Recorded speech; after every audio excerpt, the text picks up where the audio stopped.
Hi there. Another episode. Another episode with us. Another episode of being like halfway through it already, but... Exactly. That's how we do it. Starting it now. If it'll ever focus, that's great. Jesus Christ. There we go. Alright, so we have the grill of the car sitting on the kitchen table. Because where else do you do it? So we'll show how to install it later. And I'm sure Danny's beautiful editing will put a time right now. So you could fast forward if you want to know how to take it off. Yeah. It's a 95 manual Cherokee. 2-door at that. It's the exact same one that I introduced yesterday. Wonderful. So basically, I love this one. this is the terminal to the headlight because we took a DVOM and we stuck the prongs into here, and it read 4.2 million ohms of resistance, which is Hi. a lot. People who And- know. For people who really don't know electronics, what does that mean? Okay, so your resistance is what stops current from flowing or slowing it down. So your headlight would be at a resistance. When you have corrosion and rust in your terminal ends, Like I do. like he does, like this, all that green, if it'll focus, all that green in there is corrosion. It's rust. Like the Statue of Liberty, it's green because it oxidizes. So he has a lot of that, so we need to replace his terminals. Now we could just cut this off and replace the entire thing and rewire it easily. But since Danny has a YouTube channel, we're going to show you how to take the terminal ends out too. You can use a paper clip, and they make actual tools for taking terminals out. They're like a circle with a bunch of prongs sticking out for different types of terminals. But all we have is... Yeah. I'm using an old school ABS reset strip that you touch prongs with to reset the ABS. I just happen to have it, so we're going to be sticking it into the terminal ends and pushing in just like that, and it separates the terminal from the actual plastic port that it's in. So right there, that's the other side of the terminal, so I'm going to be pushing on the actual terminal itself. Yeah, I noticed. Which is good. These ones are... I really did like these because it was like such an easy install, and it really... The plastic piece... They're really clean connectors. Yeah. Show the camera here. These are what we are going to be replacing these shitty plastic terminals with. I highly recommend buying the ones with rubber around it, because if you're ever doing any off-roading, you want these, that way. They're actually insane, because there we go. This rubber around it helps seal the outside elements from getting into the terminal and doing what caused this to need to be replaced. Yep. It's a really clean connection. It's basically this connector, just with a rubber It literally is. It's just more high quality plastic, because this is 95 plastic and this is 2019 plastic. It's new.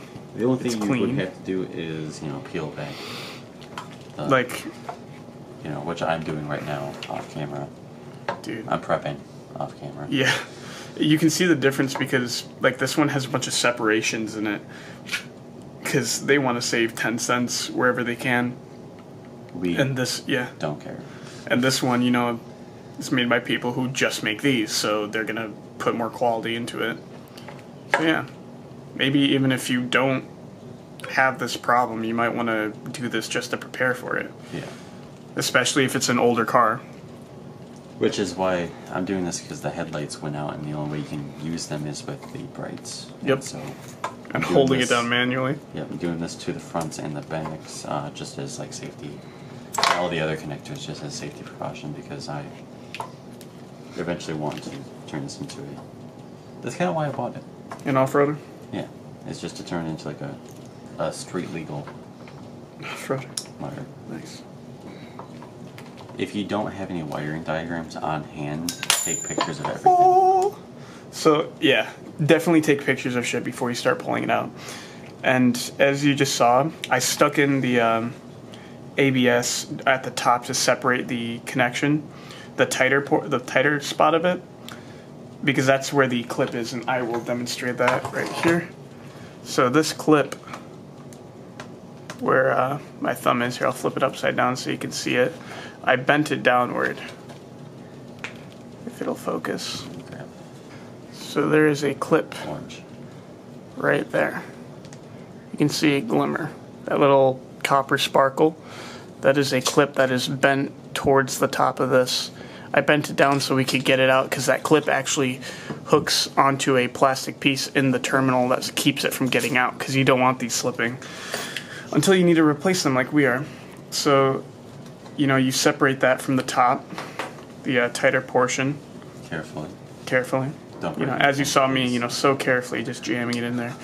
And then you can grab this part of the wire and kind of tug upward until it pops out. If you have the correct tools, this job will go so much Oh, easier. it's so but much easier when you have the correct shit and know what you're doing. We don't. No.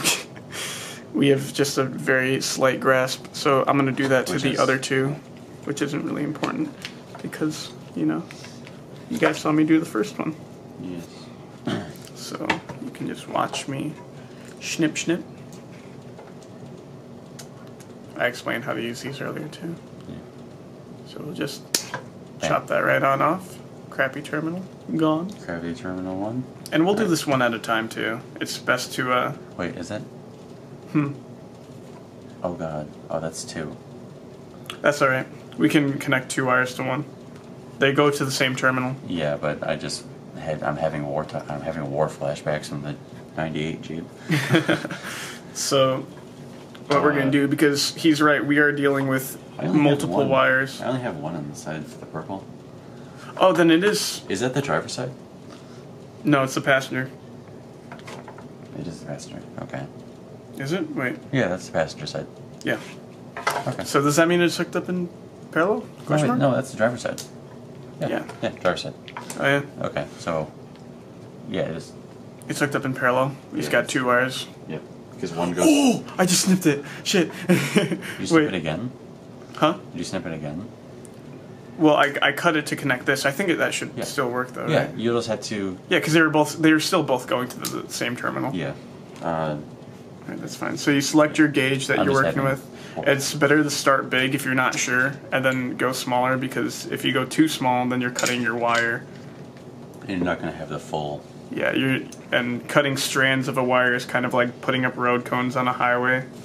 But what I mean by road cones on a highway is that each strand of your wire is kind of like a road on a highway.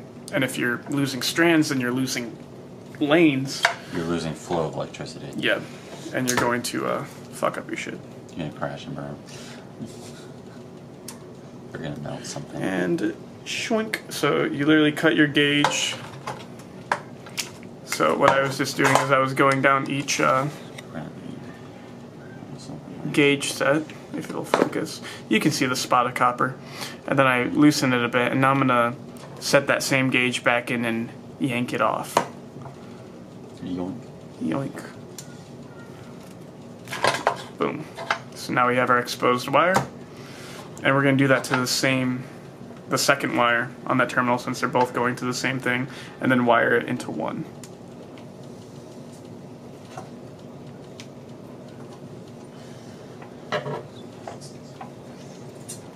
When you do that push-in thing that I was talking about, when I say bird's nest, it's going to fray outward, like in a circular pattern on both sides of your push-in. That both of them are going to fray out from the wires pushing together like that, and that's when you twist and get that bond, because like that. They twist into a spiral of. And that's, from my experience, that's the best twining you can do. before you solder. Because your solder is your sealer. You just want this to be as snug as possible that you can give that gentle tug to. But maybe we can heat our copper this time and seal from the top like we wanted to. Oh, I slipped. I wasn't paying attention. I'm over here trying to pull out solder to prepare. Alright, let's see how this works. I'm so shaky and I don't know why. So now that we didn't fuse our shrink wrap to the lower wire, like this one, we can just, well, first test your connection. Always test your connection, make sure it's not going to fall apart. Because if it is, you know, you'd rather pull them apart and resolder again, you know, that rather than thinking, oh, I really hope that holds. Because when it doesn't, it's a lot harder to fix that than it is to just melt off all the solder you can and redo that. So much better on this one. Maybe even if you have some spare water, test, you know, try some 2-to-1 connections, some 1-to-1 connections before you do it, because this is, you know, second go at it, and this here is my first go at it. You can see the difference.